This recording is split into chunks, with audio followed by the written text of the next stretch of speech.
दोस्तों स्वागत है आप सभी का। आज के इस वीडियो में हम जानेंगे गाजा स्ट्रिप के इतिहास के बारे में। आज की इस वीडियो से आपको पता लगेगा क्यों हम्मास ने अटैक किया इजराइल के एक शहर पे और जहां पर 600 से ज्यादा लोगों की हत्या कर दी गई। इस इजराइल हम्मास वॉर के बारे में आपको समझने के लिए इसके इतिहास में जाना होगा।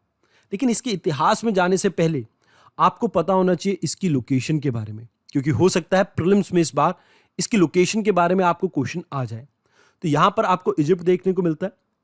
इजिप्ट के थोड़ा सा नॉर्थ में जाते हैं और इजराइल के टुवर्ड्स मेडिटेरियन सी पार्ट की तरफ जाते हैं तो यहां पर आपको लोकेटेड दिखती है एक एरिया जिसका नाम है गाजा स्ट्रिप। अगर यहां बात की जाए तो आपको कुछ और डिस्प्यूटेड एरियाज भी देखने को मिलते हैं, जैसे नॉर्थ में आपको गोलन हाइट देखने को मिलती है और यहाँ जॉर्डन और इजराइल के बीच में ये आपका वेस्ट बैंक वाला एरिया है। कुछ वाटर बॉडीज जो आपके लिए इंपॉर्टेंट हो सकती है, तो यहाँ पर आपको लेक टिब्रिस देखने को मिलती है। यहाँ से आपकी जॉर्डन रिवर फ्लो करती है जो कि इजराइल और आप ये कह सकते हैं जॉर्डन के बीच में है। और यहाँ पर नीचे की तरफ ये आपको डेड सी देखने को मिलता है। अब बात करते हैं हम इस इशू के बारे में। इस इशू को समझने के लिए आपको जाना होगा वर्ल्ड वॉर वन के समय पे, यानी कि 1914 से 18 के बीच में। देखिए 1918 में जब आपकी वर्ल्ड वॉर वन खत्म होती है तो उसके तुरंत ही बाद ऑटोमन एम्पायर का पतन होता है और यहां पर आपको देखने को मिलता है लीग ऑफ नेशन का फॉर्मेशन।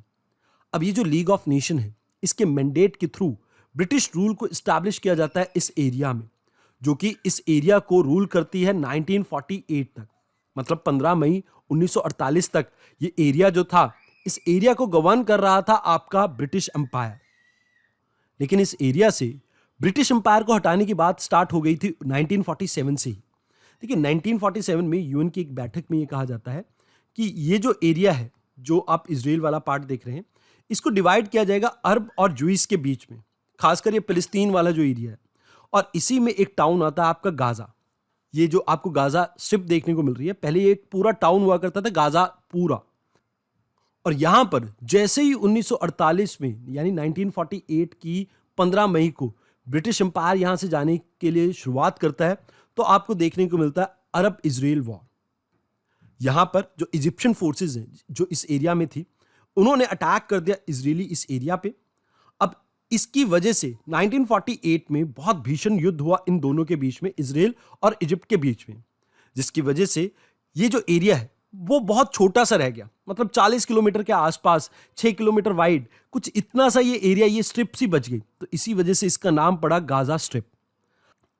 अब होता ही है कि 1949 में इन दोनों के बीच में ये जो युद्ध है ये खत्म होता है विद एन एग्रीमेंट, जिसे हम कहते हैं आर्मिस्टिक एग्रीमेंट। अब इस एग्रीमेंट के तहत यहां इन दोनों के बीच में बाउंड्री डिसाइड होती है और 1949 से लेके 1956 तक इस एरिया को गवर्न करती है आपकी इजिप्शियन गवर्नमेंट। अब होता यह है कि यहां पर आपके इकोनॉमिक क्राइसिस स्टार्ट हो जाते हैं इस एरिया में। मतलब जो इजिप्ट वाले लोग थे, इन्होंने इन्हें अपना सिटीजन मानने से इनकार कर दिया और जो माइग्रेंट्स थे इजिप्ट में आने की जो कोशिश कर रहे थे उन्हें भी रोक दिया। और बाकी अरब देशों ने भी कुछ इसी तरह से काम किया कि इन लोगों को किसी भी तरह का सहारा नहीं दिया। और इवन जो इजराइल थी, इजराइल गवर्नमेंट ने भी यहां पर क्या किया, इनको इनके वापस घर जाने से रोक दिया, जिसके कारण इनकी जो हालत थी काफी दयनीय होगी, यानी काफी परेशानी में आ गई है और इसकी वजह से ही इनकी प्रॉपर्टी का भी काफी नुकसान हुआ। अब यहां ये रिफ्यूजी कैंप में रहने के लिए आप ये कह सकते हैं मजबूर हो गए, जहां पर ये United nation relief worker agency के ऊपर बहुत ज्यादा डिपेंडेंट हो गए, जो फिलिस्तीन रिफ्यूजी के लिए वर्क कर रही थी। मींस अब इनको खाने पीने और बाकी चीजों के लिए, सुविधाओं के लिए इस एक एजेंसी के ऊपर डिपेंडेंट होना पड़ा। अब जैसा कि मैंने आपको कहा कि 1956 तक यहां पर इजिप्शियंस का रूल था। अब 1956 में क्या होता है, देखिए यहां पर फिदाइन हमले शुरुआत होती है इजराइल के अंदर। मतलब अलग अलग तरह से जो अरब गुरिल्ला वॉरफेयर है उसके थ्रू टारगेट किया जाता है इजराइल को। और इसकी वजह से होता यह है कि एक बार फिर से इस गाजा स्ट्रिप वाले एरिया में टेंशन का माहौल शुरू हो जाता है। मतलब यहां पर आपको देखने को मिलता है कि शनाई कैंपेन की शुरुआत होती है और यहीं से शुरुआत होती है आपके स्विस क्राइसिस की 1956 के। अब इसके बाद यहां पर इस एरिया को एक बार फिर से कैप्चर कर लिया जाता है इजरायली गवर्नमेंट्स के द्वारा। और बाद में 1956 में जब एक बार फिर से इंटरनेशनल प्रेशर बढ़ता है तो इस एरिया को वापस इजिप्शियन कंट्रोल में दे दिया जाता है इजराइल गवर्नमेंट के द्वारा। अब होता यह है कि 1957 से लेके 1967 तक यहाँ पर रूल रहता है इजिप्शियन गवर्नमेंट का। अब एक बार फिर से यहाँ पर युद्ध छिड़ता है। इजराइल जो है एक बार फिर से इस एरिया को कैप्चर करता है और इस बार इस युद्ध का नाम होता है 6 डे वॉर। 6 दिन का ये युद्ध हुआ। अब इस युद्ध के बाद यहाँ पर जितने भी सेंटर्स वगैरह थे इजिप्शियन गवर्नमेंट को, उनको डिस्ट्रॉय कर दिया गया। अब होता यह है कि दिसंबर 1987 में इस एरिया में गाजा स्ट्रिप वाले ये जो पार्ट आपको देखने को मिलता है, यहाँ पर बहुत से क्लैशेस होते हैं, मतलब स्ट्रीट के ऊपर दंगे फसाद चलने लगते हैं और इसको इजरायली ट्रुप एक नाम देते हैं इंतिफादा, जो कि एक अरेबिक वर्ड है जिसका मतलब होता है शेकिंग ऑफ। अब 1994 आते आते आप देखते हैं कि पहली बार बात होती है कि यहाँ पर जो पैलेस्टीनियन गवर्नमेंट है इसके पास पावर को ट्रांसफर किया जाएगा as per the Oslo accord.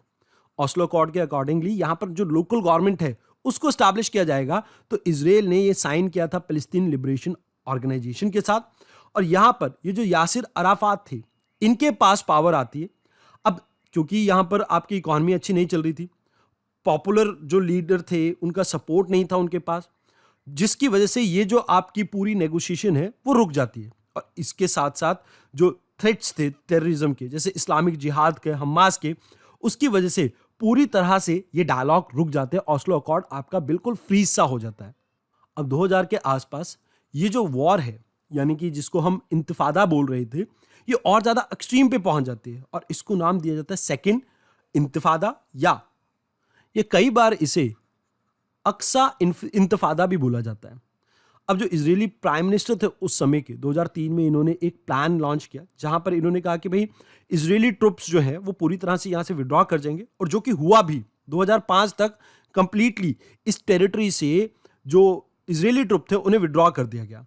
अब जो गाजा स्ट्रिप थी इसकी पावर को पास कर दिया गया था जो पैलेस्टीन अथॉरिटी है उनके पास, और बस जो इजरायली गवर्नमेंट है वो कंटिन्यू करती रही बॉर्डर एरिया में पेट्रोल करने के लिए और एयर स्ट्रिप को या एयर स्पेस को मेंटेन करने के लिए। अब यहां होता यह है कि 2006 आते आते पार्लियामेंट्री इलेक्शन होते हैं। अब ये जो पार्लियामेंट्री इलेक्शन होते हैं इसमें फतह, जो आपकी मेजर डोमिनेटिंग जो पैलेस्टीन पॉलिटिक्स में पावर थी, उसको कहीं ना कहीं एक झटका लगता है, क्योंकि यहां पर हमास इस एरिया में, गाजा स्ट्रिप वाले एरिया में डोमिनेट करते हैं और इन्होंने इसको जीत लिया। मींस यहां पर ये पार्लियामेंट्री इलेक्शन इन्होंने जीत लिया। हमास की विक्ट्री के बाद इजराइल ने इनके ऊपर कुछ सैंक्शन लगा दिए, यूनाइटेड स्टेट ने लगा दिए, यूरोपियन यूनियन ने लगा दिए। अब हुआ ये कि ये जो आपकी हमास थे इन्हें टेररिस्ट ग्रुप डिक्लेयर कर दिया गया। अब ये जो गाजा स्ट्रिप वाला एरिया है इसमें वायलेंस और ज़्यादा बढ़ने लगता है और यहाँ पर ये जो कोलिजन गवर्नमेंट बनी भी थी फतह के साथ, वो थोड़े ही समय चल पाई। और जहां पर आप देखते कि फतह जो है ये जो वेस्ट बैंक में डोमिनेट कर रही थी, धीरे धीरे लोगों के अंदर इनके ऊपर से विश्वास उठने लगा, क्योंकि कहा जाता है कि ये बहुत ज़्यादा करप्ट थे। साथ के साथ यहाँ पर वेस्ट बैंक में जो टेरिटरी है इसको बहुत ज़्यादा ऑक्यूपाई कर लिया था आपके इजरायली गवर्नमेंट ने, इस वजह से भी लोग इनसे नाराज थे। तो यहाँ पर एक बार फिर से आप कहिए 2011 के आसपास जो फतह है एक बार कोशिश करते कि हमास के साथ आप कहीं ना कहीं अपने रिलेशंस को ठीक कर सके। और देखने को तो ये तक मिलता है कि 2017 तक जो पैलेस्टीन अथॉरिटीज थी उनका कंट्रोल नहीं था इस गाजा स्ट्रिप वाले एरिया में। तो अब ये तो हो गया इसका पूरा इतिहास। अब रिसेंटली क्या हुआ है? देखिए रिसेंटली क्या हुआ है कि हमास ने अटैक कर दिया इजराइल के एक एरिया में जहां पर इन्होंने 600 से ज्यादा लोगों को मार दिया। अब देखिए ये जो 600 लोग मरे इसके रिवेंज में कहीं ना कहीं इजरायली गवर्नमेंट ने क्या किया, इस एरिया के ऊपर अटैक कर दिया। अब इस एरिया के ऊपर अटैक करने के बाद, एयर स्ट्राइक करने के बाद यहां पर 350 से ज्यादा लोगों की डेथ हो चुकी है अभी तक। अब देखिए यहां आपको कुछ चीजें समझनी होंगी। इजराइल का जो इंटेलिजेंस है हम ये मानते हैं वर्ल्ड का सबसे स्ट्रांगेस्ट है, बट यहां पर टोटल फेलियर देखने को मिला हमें इजराइल के डिफेंस सिस्टम का, या आप ये कह सकते हैं जो इंटेलिजेंस एजेंसीज है इनका। दूसरी चीज जो प्रॉब्लम यहां पर आपको देखने को मिली कि जो इजरायली गवर्नमेंट है वो बहुत ज्यादा टेक्नोलॉजी के ऊपर डिपेंडेंट हो गई थी, जैसे एआई, आर्टिफिशियल इंटेलिजेंस, या जो आपकी लेटेस्ट मिसाइल सिस्टम्स है उनके ऊपर। अब यहां पर ये दर्शाता है कि कहीं ना कहीं ये जो एआई है या आपका हाईटेक मिसाइल सिस्टम है ये कारगर नहीं है इस तरह के अटैक्स को रोकने के लिए।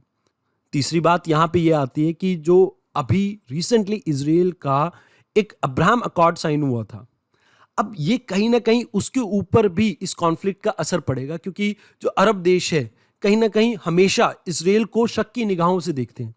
अब जिस तरह से इजराइल इसके ऊपर रिटेलिएट कर रहा है, तो कहीं ना कहीं अरब देशों के साथ आने वाले समय में इजराइल के जो रिलेशन है वो और ज्यादा खराब हो सकते हैं। अगर बात की जाए इन हमास की, तो इनको बहुत ज्यादा इस्लामिक कंट्रीज पसंद तो नहीं करते। आप ये मान के चलें टर्की इन्हें सपोर्ट कर सकता था, बट क्योंकि टर्की की खुद की जो हालत है वो इतनी अच्छी नहीं है, तो इस वजह से यहां पर टर्की का सपोर्ट इन्हें मिलना मुश्किल है। अभी हाल फिलहाल में शिया सुन्नी जो है, मतलब जो शिया सुन्नी डोमिनेटिंग कंट्रीज हैं जैसे सऊदी अरेबिया और ईरान, इन दोनों के बीच में आपस में रिलेशन सुधरने लगे हैं। तो यहां पर सऊदी अरेबिया भी किसी भी हाल में इनको सपोर्ट करने से कतराएगा। उसके अलावा यूएसए ने अपने फुल सपोर्ट के लिए यहां पर अपनी एक नेवल शिप को भेज दिया है मेडिटेरियन सी में, ताकि किसी भी समय अगर इजराइल को मदद की जरूरत हो तो उसको वो मदद प्रोवाइड कर सके यूएसए। इसके अलावा भारत की अगर बात की जाए, तो भारत के पॉइंट ऑफ व्यू से भी थोड़ा हमारे को टेंशन तो लेनी चाहिए, क्योंकि जो हमारी एनर्जी सिक्योरिटी है इसके ऊपर इस कॉन्फ्लिक्ट का असर पड़ेगा। क्योंकि ज्यादातर स्विस कनाल से होते हुए ही हमारे तेल की जो शिप्स आती हैं, तो इस वजह से यहाँ पर एनर्जी सिक्योरिटी के लिए हमारे लिए कुछ कंसर्न हो सकता है। अभी रिसेंट टाइम में G20 समिट में हमने बात की थी कनेक्टिविटी के बारे में, जहां पर हम रेलवेज और शिप्स के थ्रू वेस्ट एशिया से होते हुए यूरोप से कनेक्ट होना चाहते हैं। अब इस कनेक्टिविटी के ऊपर भी संकट के बादल छा सकते हैं। उसके अलावा यहां पर जो आपको ये जियोपॉलिटिकल टेंशंस देखने को मिल रही है वेस्ट एशिया में, आने वाले समय में हो सकता है कि ये वेस्ट एशिया की पॉलिटिक्स को पूरी तरह से चेंज कर दे। जहां पर अभी तो आपको चाइना का डोमिनेंस देखने को मिल रहा है इस एरिया में, हो सकता है आने वाले समय में एक बार फिर से यूएसए और इजराइल का डोमिनेंस देखने को मिले आपको इस एरिया में। तो आज के इस वीडियो में इतना ही था। धन्यवाद।